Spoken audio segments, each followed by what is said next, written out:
তাহলে রে মুসলমান, আল্লাহ পাক রব্বুল ইজ্জত ফেরেশতাকে ডেকে বললেন, হে ফেরেশতা, এই যে দুনিয়ার জমিন থেকে যে ছোট্ট একটি ছেলে তিলাওয়াত করলো, আমার রবের প্রশংসা করলো, আমার প্রশংসা করলো, আমি আমার দিলের মধ্যে আর সহ্য হচ্ছে না, আমি সহ্য করতে পারলাম না, আমি সহ্য করতে না পেরে বললাম, হে ফেরেশতা, এই যে সন্তান, ছেলে সন্তান, মেয়ে সন্তান যারা এই দুনিয়ার জমিনের মধ্যে তিলাওয়াত করতেছে, এই ছেলে সন্তানের মা বাবাকে জান্নাতের মধ্যে দাও, আর তাও নাই, আর ওদের সঙ্গে ওনার সকল রিশতেদার যত মানুষ এবং সিলসিলার মধ্যে খানদানের মধ্যে যত মানুষ আছেন সবাইকে বেহেশতের বাগান দিয়ে দান। সুবহানাল্লাহ। পারবে না, নতুবা এটার মধ্যে একটা কলমের খালি লাগাইতে পারবে না।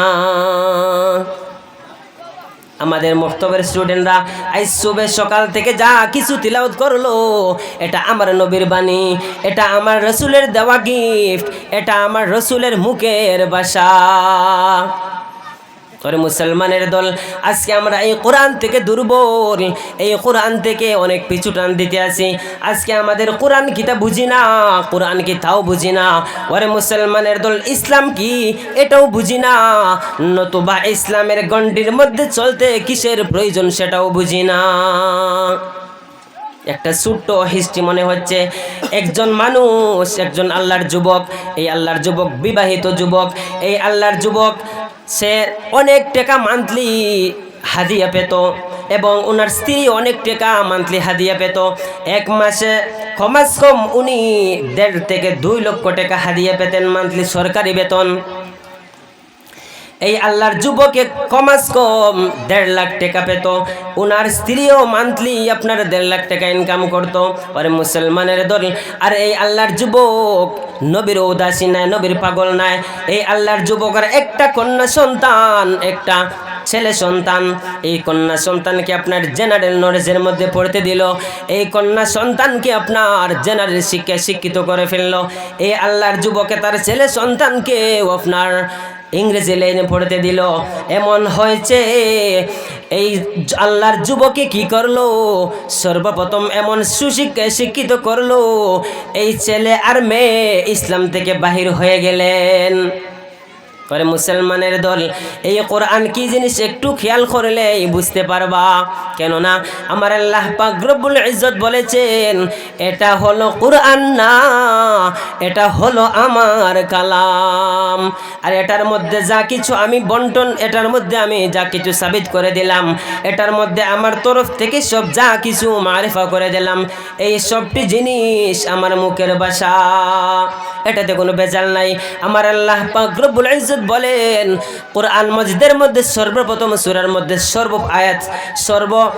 ফার্স্টের লাইনের মধ্যে আমার আল্লাহ পাক রব্বুল ইজ্জত সূরা বাকারার সর্বপ্রথম লাইনে বলেছেন, বিসমিল্লাহির রহমানির রহিম, আলিফ লাম মিম, যালিকাল কিতাবু লা রাইবা ফীহি হুদাল লিল মুত্তাকিন। ওরে মুসলমানের দল, তোমাদের মধ্যে অনেক সন্দেহ আছে, তোমাদের মধ্যে অনেক দিলের মধ্যে অনেক তামান্না, খুব ডর রয়েছে, এটার মধ্যে কোনো ডর নাই। আমি সর্বপ্রথম সূরা বাকারার মধ্যে সেই আয়াতটাকে আমি তোমাদেরকে সবটাকে দূর করে দিলাম। এই যালিকাল কিতাবু লা রাইবা ফীহি, এই যে পুস্তক নিয়ে, যে কিতাব নিয়ে তোমরা দুনিয়ার জমিনের মধ্যে চলতেছো, এই যে পুস্তক নিয়ে তোমরা দুনিয়ায় এবং দুনিয়া আখিরাত, তোমার আখিরাত এবং দুনিয়ায় নিয়ে চলতেছো, এই কোরআন মজিদের মধ্যে আমি সর্বপ্রথম আয়াতের মধ্যে তোমাদের সন্দেহকে দূর করে দিলাম। যালিকাল কিতাবু লা রাইবা ফীহি। হে মুসলমানের দল, এই যালিকাল কিতাবু লা রাইবা ফীহি এটার আয়াত হলো, তোমরা যে কিতাব নিয়ে দুনিয়া এবং আখিরাতকে কামাচ্ছ, এই কিতাবের মধ্যে কোনো ভেজাল নাই। ওরে মুসলমানের দল, এই আল্লাহর যুবকে তার ছেলে সন্তানকে, তার মেয়ে সন্তানকে জেনারেল শিক্ষায় শিক্ষিত করলেন এবং কিছুদিন পরে এই ছেলে সন্তানের বাবা মারা গেলেন। ওরে মুসলমানের দল, এই যখন আল্লাহর আশিকের বাবা হঠাৎ একদিন মারা গেলেন, মারা যাওয়ার কিছুক্ষণ পরে এই এই আল্লাহর গোলামের ছেলে সন্তান এবং মেয়ে সন্তান কোনো কোরআন তিলাওয়াত জানে না, এমনকি কোরআন তিলাওয়াতের মধ্যে মগ্ন ছিল না এবং কোরআনের মধ্যে থেকে বাহির ছিল এবং কোরআন কি জিনিস বুঝতো না, তার শুধুমাত্র নামেই ছিল সে মুসলমান। আল্লাহর যুবকে কি করলো? আল্লাহর যুবকে হঠাৎ করে যেহেতু ওনার বাবা মারা গেল, ওনার বাবা মারা যাওয়ার পরে উনি কি করলো? হে স্ত্রীকে ডেকে বলল, হ স্ত্রী, তুমি আমার বাবার মাথার পাশে পাশে বসে একটু কোরআন তিলাওয়াত করো। আমার বাবা মারা গিয়েছেন, এই মুর্দার পাশে বসে তুমি একটু কোরআনকে তিলাওয়াত করো। ওনার স্ত্রী তো অনেক শিক্ষিত মানুষ, ওনার স্ত্রী কোরআন তিলাওয়াত জানে না। কেননা ওনার স্ত্রী মান্থলি 1 থেকে 1.5 লাখ টাকা উপার্জন করছে, ইনকাম করেছে। এই মহিলাটা 1 থেকে 1.5 লাখ টাকা মান্থলি ইনকাম করেছে। উনি কি করে জানবেন কোরআনের তিলাওয়াত? স্ত্রী ডেকে বললেন, হে আমার স্বামী, আমি তোমাকে আরজ করলাম, তোমাকে আমি বললাম তুমি তোমার বাবার পাশে বসে তুমি কোরআনকে তিলাওয়াত করো।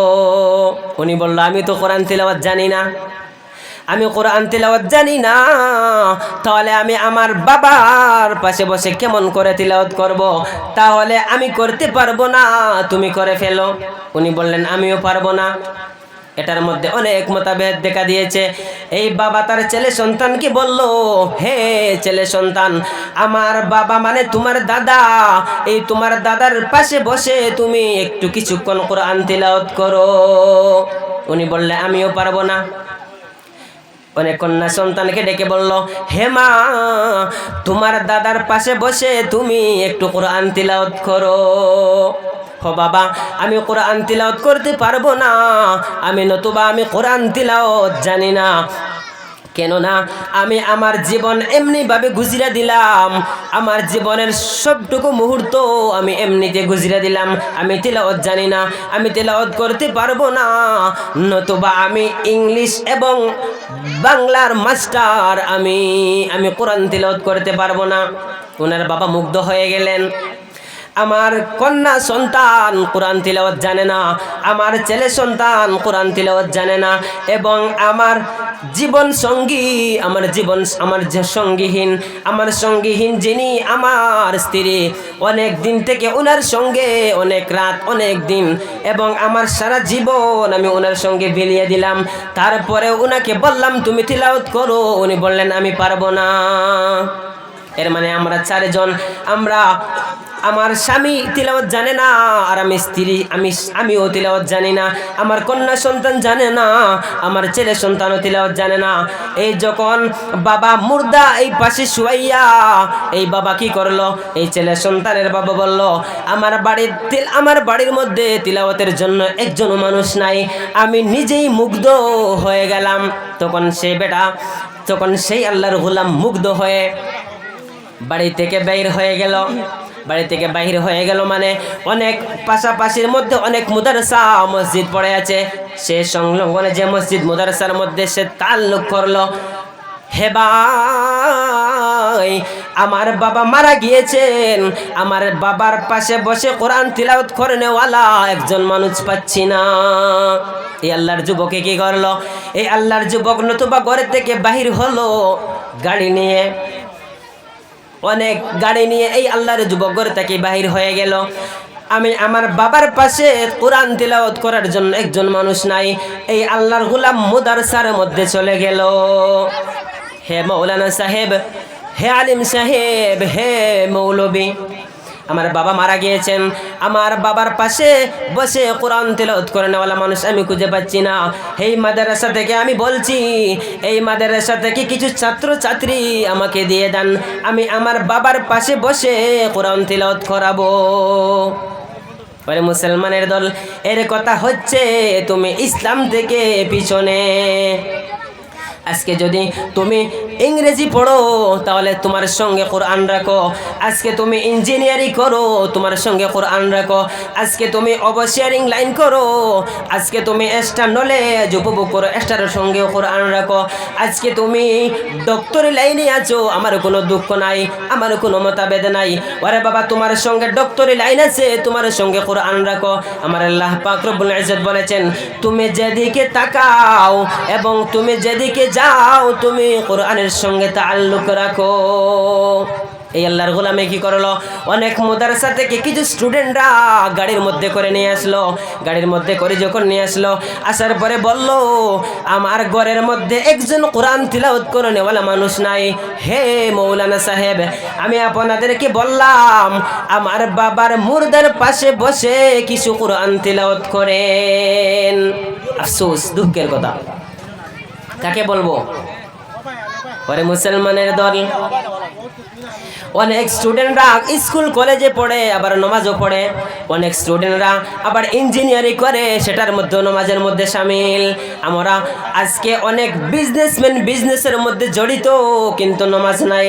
অনেক বিজনেসম্যান বিজনেসের মধ্যে জড়িত কিন্তু রোজা নাই। অনেক বিজনেসের মধ্যে জড়িত কিন্তু কোরআন নাই। আল্লাহ,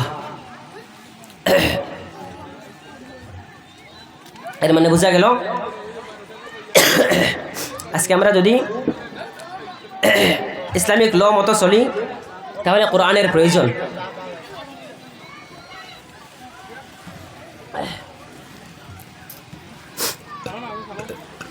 ওরে বাবা, ওরে যুবক ভাইরা, তুমি কলেজের মধ্যে পড়ো, আমার কোনো আপত্তি নাই। তুমি স্কুলের লাইনে পড়ো, তুমি ভার্সিটিতে পড়ো, আমার কোনো আপত্তি নাই। আমার একটা আপত্তি আছে, তুমি সঙ্গে কোরআন রাখো। ওরে মুসলমানের দল, এই আল্লাহর যুবকে যখন মাদ্রাসার মধ্যে থাকি কিছু মাদ্রাসার ছাত্র নিয়ে আসলো। আসার পরে বলল, হে আমার বাবার লাশের পাশে বসে কিছু কোরআন তিলাওয়াত করো। কেননা আমি আমার জীবন এমনভাবে বিলিয়ে দিলাম, কোরআন কি বুঝলাম না। ওরে মুসলমানের দল, এই আল্লাহর গোলাম অবশেষে কি হলো, তার দিলের মধ্যে এমন একটি ডর আসলো, এমন একটি খুব এসে গেল।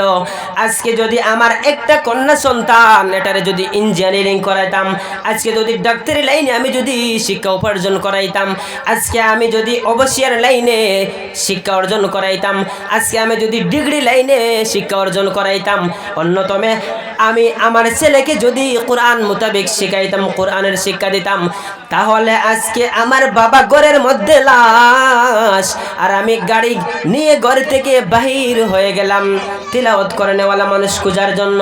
ওরে মুসলমানের দল, আজকে এর মানে বোঝা গেল আমরা এই কোরআন থেকে অনেক পিছনে আছি। अल्लाह अल्लाह क्या मुबारक नाम है, अल्लाह अल्लाह आशिकों का काम है, तू ही कादिर जलीलुल्लाह जहादार, बहर हाले तू ही मेरा निगहदार, कदर कुदरत दारी बर कमाल, अंता रब्बी अंता हस्बी जुल जलाल, तू ही कादिर जलीलुल्लाह जहादार, बहर हाले तू ही मेरा निगहदार। अरे मुसलमाনের দল, আজকে তুমি ছোট মোটো একটা বিজনেস দিয়ে তুমি অহংকারী করো। আরে মুসলমানের দল, তোমার সঙ্গে মা বাবার দোয়া নাই, তোমার সঙ্গে পাড়া প্রতিবেশীর দোয়া নাই, তোমার সঙ্গে তোমার খেস আগারে কুটুম খেস, তোমার সঙ্গে তোমার রিশতেদার মানুষের কোনো সম্পর্ক নাই। আরে মুসলমানের দল, এর মানে হচ্ছে তোমার সঙ্গে যদি তোমার মা বাবার সম্পর্ক না থাকে, এটার সঙ্গে যদি তাদের সঙ্গে যদি তোমার রিশতা না থাকে, ওদের সঙ্গে যদি তোমার মহব্বত না থাকে, তাহলে তুমি এই দুনিয়ার জমিনের মধ্যে এক পাও সামনে নিতে পারবা না। ওরে মুসলমানের দল, আজকে যদি আমার মার যদি বদদুয়া থাকতো তাহলে আমি এই স্টেজের মধ্যে বসতে পারতাম না। ওরে মুসলমানের দল, আজকে নিশ্চয় আমার মা আমার জন্য রাজি, আমার মা আমার জন্য খুশি, তাই আমি আজকে এই প্যান্ডেলের মধ্যে বসে আমি আপনাদেরকে দিনই আলোচনা করছি। ওরে মুসলমানের দল, ওরে যুবকের দল, ওরে ছোট ছোট বাচ্চাদের দল, আমি এখান থেকে আজকে তোমাদেরকে বললাম, আজকে এই মাহফিল থেকে এমন কিছু নিয়ে যান যাহাতে তোমার জীবন ফুলের মতো হয়ে যায়। আজকে তুমি এই দুনিয়ার ছোট্ট মুট্ট একটি চাকরি নিয়ে তুমি অহংকার করেছ। ওরে মুসলমানের দল, আমার আল্লাহ বলেছেন, হে গোলাম, তুমি কিসের অহংকারী করো?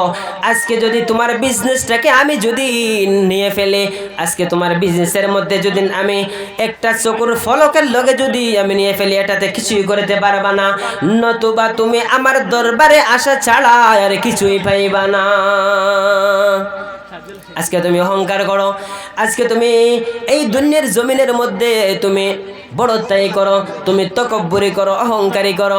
ওরে মুসলমানের দল, আমার আল্লাহ পাক রব্বুল ইজ্জত তোমাকে এই দুনিয়ার জমিনের মধ্যে পাঠিয়েছেন, তারপরে সর্বপ্রথম তোমাকে পাঠিয়েছেন সর্বপ্রথম এক ফুটা নাপাক পানি থেকে আমার আল্লাহ তোমাকে তৈরি করেছেন। এই মার গর্ভের মধ্যে যদি, মার রেহেমের মধ্যে যদি আমার আল্লাহ পাক রব্বুল ইজ্জত তোমাকে খানাও দিতে পারলো। ওরে মুসলমানের দল, এই মার গর্ভের মধ্যে যদি 9-10 মাস আমার আল্লাহ রব্বুল ইজ্জত কাটিয়ে দিতে পারলো, তাহলে তোমার এই দুনিয়াতে এসে খানার কিসের প্রয়োজন?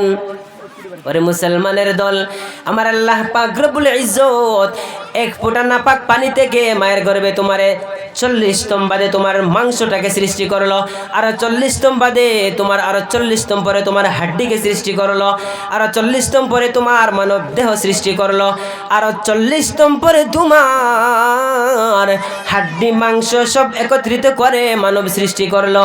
ওরে মুসলমানের দল, এটার মধ্যে তোমার কিসের অহংকার? আমার আল্লাহ পাক রব্বুল ইজ্জত এই মায়ের গর্ভের মধ্যে যদি তোমাকে 9-10 মাস কাটিয়ে দিতে পারলো, আর এই দুনিয়ার জমিনের মধ্যে তুমি এসে কিসের অহংকারী করো? আলহামদু, এটার মানে প্রশংসা। আলহামদু হর কিসম কি সব তারিফ আল্লাহ কে লায়ক হে। মুহাম্মদ, এই মুহাম্মদ থেকে যদি আমরা মিম হটাই তাহলে হাম, আবার আল্লাহর প্রশংসা।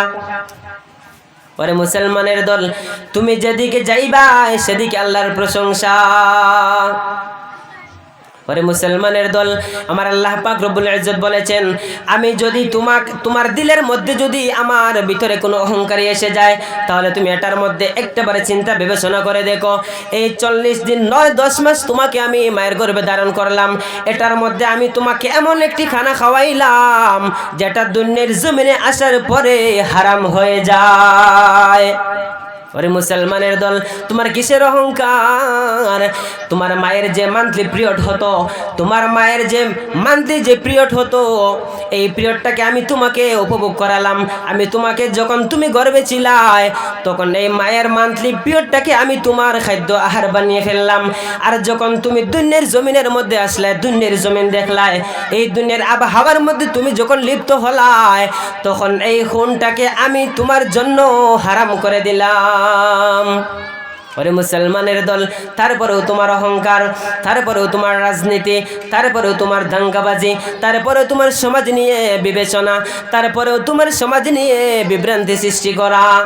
ওরে মুসলমানের দল, আমার আল্লাহ পাক রব্বুল ইজ্জত বলেছেন, আজকে যদি তোমারে আমি দুনিয়ার জমিনের মধ্যে যদি অন্ধ বানিয়ে দিতাম তাহলে কি করতা তুমি? ওরে মুসলমানের দল, আমার আল্লাহ পাক রব্বুল ইজ্জত বলেছেন, আমি তোমাকে অন্ধ বানাই না, আমি তোমার অঙ্গ প্রত্যঙ্গের মধ্যে আমি এমনভাবে কুদরতি শক্তি দিলাম যাহাতে তুমি ঘর থেকে মসজিদ পর্যন্ত আসতে পারো, আর তারপরে তুমি দিন দুনিয়ার সব খাম এবং সব কাজ কিছু সব ছেড়ে ফেলতে পারো। এই জন্য আমি তোমাকে কুদরতি শক্তি দিলাম, এই শক্তি দিয়েছি বলে আমার কি অপরাধ?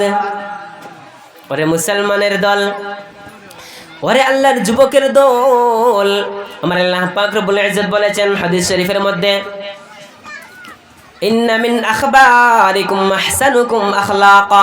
ওরে মুসলমানের দল, তোমাদের মধ্যে ও মানুষ সবচেয়ে সেরা, ও মানুষ সবচেয়ে বেশি শ্রেষ্ঠ, ও মানুষ সবচেয়ে বেশি সম্মানী, যার মুখের ভাষা, আখলাক এবং আদব এই শরীয়ত মোতাবেক এবং কোরআনের ল মতো থাকে। আমার আল্লাহ পাক রব্বুল ইজ্জত বলেছেন, তোমার মুখের ভাষা মানে তুমি ভালো। তোমার মুখের ভাষা যদি ভালো হয় তাহলে তোমার আখলাকও ভালো, আর যদি তোমার আখলাক ভালো হয় তাহলে তুমি ভালো, আর তাহলে তুমি ভালো নাই মানে তোমার খানদানও ভালো। আরে মুসলমানের দল, এর মানে হচ্ছে কোরআনের প্রয়োজন। হযরত ঈসা আলাইহিস সালাম একদিন কবরের পাশে দিয়ে রওনা দিলেন। এই যখন কবরের পাশে রওনা দিলেন, সর্বপ্রথম যেদিন কবরের পাশে রওনা দিলেন গুরুস্থানের দিক দিয়ে, তখন সর্বপ্রথম যেদিন গেলেন এদিন একটি কান্নার আওয়াজ শুনলেন এবং হাউমাউ করে কান্নার আওয়াজ শুনলেন।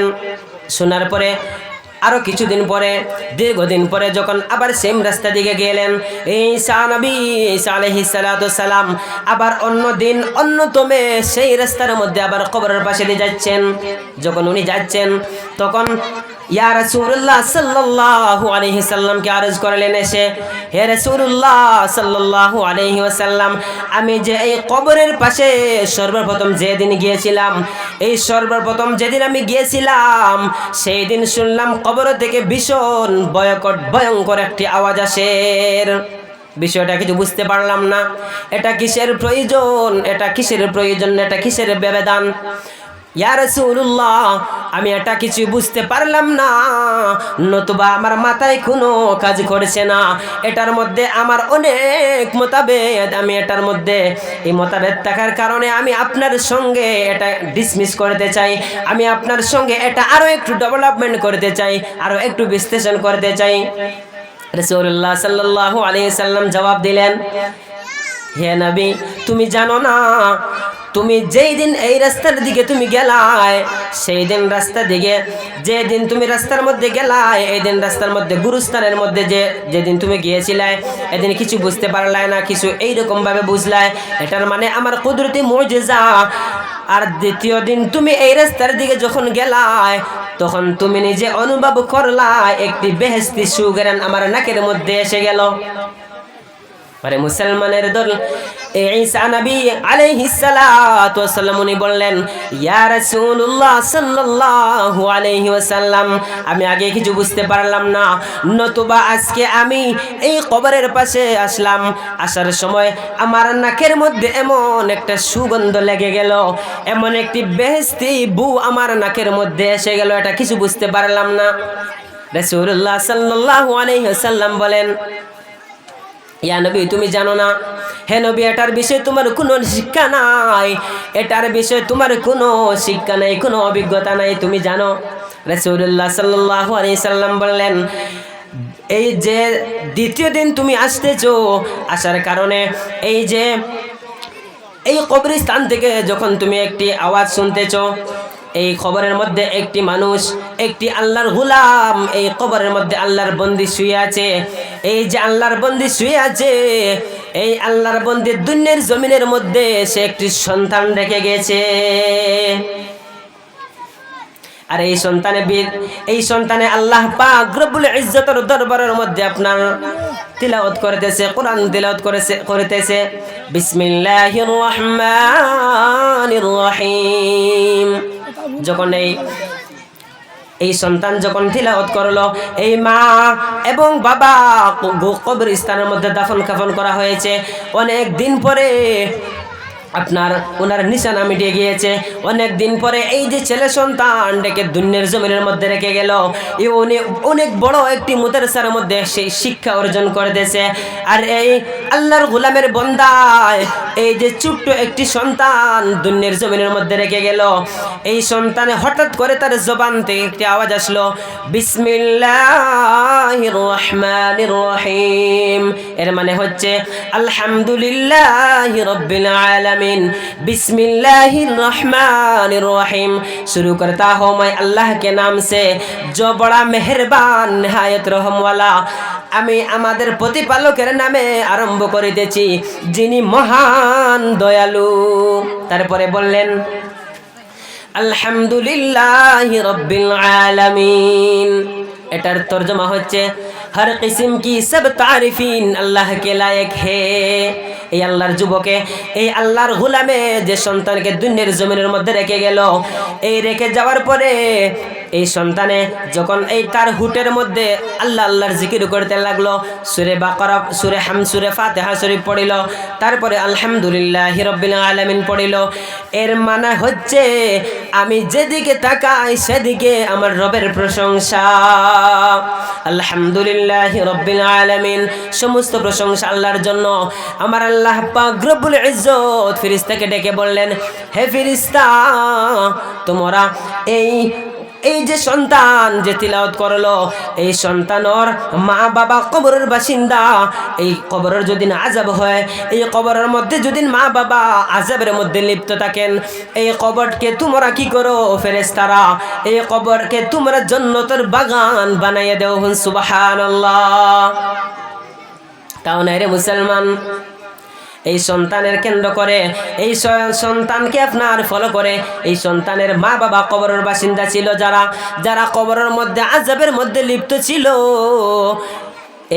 এই আল্লাহ পাক রব্বুল ইজ্জতের কি কারিশমা, এই ছেলে সন্তান যখন তিলাওয়াত করলো, এই তিলাওয়াত করার সঙ্গে সঙ্গে আমার মহান রব্বুল আলামিনের দরবারের মধ্যে পৌঁছে গেল। তখন একটি ভূমিকম্পের মতো একটি আওয়াজ, একটি ভূমিকম্পের মতো মারলো। এই মারার পরে আমার আল্লাহ পাক রব্বুল ইজ্জত বললেন, এই আমার ছেলে সন্তানকে যিনি রেখে গিয়েছেন, আজকে আমি দিনী খেদমতের মধ্যে, দিনী মুদারসার মধ্যে দিলাম, দিনী ইলম তলব করার জন্য। এই যে দিনী ইলম তলব করার জন্য দিলাম, আমার সন্তান এই দিনী ইলম তলব করতেছেন।